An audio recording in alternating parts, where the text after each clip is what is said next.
കേരളത്തിൽ പീഡനം വർദ്ധിക്കുന്നത് എന്താണ് കാരണം? മെയിനായിട്ട് റീസൺ എന്ന് പറഞ്ഞാൽ പ്രോപ്പറായിട്ടുള്ള സെക്സ് എഡ്യൂക്കേഷൻ കുട്ടികൾക്ക് ഇന്ന് കിട്ടുന്നില്ല.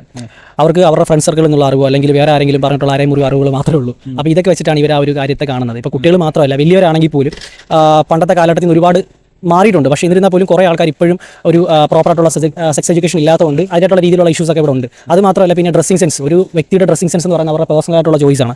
അപ്പോൾ ഡ്രസ്സിംഗ് സെൻസിൽ പോലും കിടന്ന് കൈ കടത്തുന്ന ആൾക്കാരാണ് ഇന്ന് കേരളത്തിൽ കൂടുതലുള്ളത്. കൂടുതലും കുറച്ച് ഏജ്ഡ് ആയിട്ടുള്ള ആൾക്കാരാണ് ഇങ്ങനെയുള്ള സംസാരങ്ങളൊക്കെ സംസാരിക്കുന്നത്. ഇൻസ്റ്റാഗ്രാമിൽ നിങ്ങളൊരു റീലിൻ്റെ കമന്റ് ബോക്സിലോ അല്ലെങ്കിൽ യൂട്യൂബിലാണെങ്കിലും ഒക്കെ എടുത്ത് നോക്കിയാൽ പോലും ആൾക്കാർ ഇപ്പോഴും ഇത്രയും എഡ്യൂക്കേറ്റഡ് ആണെന്ന് പറയുന്ന കേരളത്തിലെ സാക്ഷരത ഇത്രയുള്ള ആൾക്കാരുടെ സംസാരം നിങ്ങൾ കേട്ട് കഴിഞ്ഞാൽ നിങ്ങൾക്ക് മനസ്സിലാവും. സോ അപ്പം നമ്മൾ നോക്കേണ്ടത് ബാക്കിയുള്ള രാജ്യങ്ങളോട് നോക്കണം. വികസിത രാജ്യങ്ങളൊക്കെ നോക്കി കഴിഞ്ഞാലും അവർ ഈ പറയുന്ന പോലെ അവിടെയുള്ള ഗേൾസ് ഒക്കെ ഇട്ട് നടക്കുന്ന ഡ്രസ്സും കാര്യങ്ങളൊക്കെ കണ്ടിട്ട് അവിടെയുള്ള ആൾക്കാർ അവരെ കയറി പിടിക്കാനോ അല്ലെങ്കിൽ ഈ രീതിയിലുള്ള സംസാരങ്ങളൊക്കെ ചെയ്യാൻ പോയി കഴിഞ്ഞാൽ അവിടുത്തെ അവസ്ഥ എന്തോ, അവിടെ പീഡനത്തിന്റെ ബാക്കിയുള്ള ഇതിൻ്റെയൊക്കെ റേറ്റ് കുറവാണ്.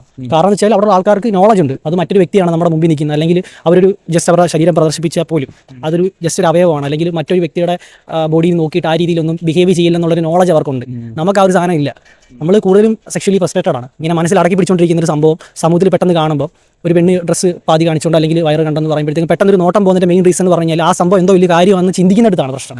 ഇങ്ങനെയുള്ള കുറേ കാര്യങ്ങളൊക്കെ ഒന്ന് മാറണം. പിന്നെ പ്രോപ്പറായിട്ടുള്ള എഡ്യൂക്കേഷൻ കൊടുക്കണം കുട്ടികൾക്ക്. അപ്പം സോഷ്യലി നമ്മളിപ്പോൾ നമ്മുടെ നാടല്ലാതെ പുറത്തേക്കൊക്കെ ഒന്ന് പോവുക, അല്ലെങ്കിൽ പുറത്തേക്കുള്ള ആളുകളുടെ ജീവിതശൈലി ഒന്ന് കണ്ട് മനസ്സിലാക്കിയാൽ തന്നെ നമുക്ക് കുറേ കാര്യങ്ങളൊക്കെ ഇവിടെ മാറ്റം വരുത്താനായിട്ട് പറ്റും. പിന്നെ 18 വയസ്സിൽ താഴെയുള്ള കുട്ടികളാണ് ഇപ്പോൾ കൂടുതലും ഈ പ്രഗ്നൻ്റ് ആകുന്നുള്ള ന്യൂസാണ് ഇപ്പം നമ്മൾ ന്യൂസിൽ ഡെയിലി കാണുന്നത്. അതേപോലെ ഈ ഒരു കാര്യത്തിൽ മാറ്റം വരുത്തണം എന്നുണ്ടെങ്കിൽ ക്ലാസ്സിൽ വെച്ച് തന്നെ അതിനുള്ള കാര്യങ്ങൾ ചെയ്യണം, എഡ്യൂക്കേഷൻ കൊടുക്കണം. ഇതൊന്നും തെറ്റൊന്നുമല്ല, ഇതൊക്കെ നമ്മൾ ഫ്യൂച്ചറിൽ അറിഞ്ഞിരിക്കേണ്ട കാര്യങ്ങളാണ്.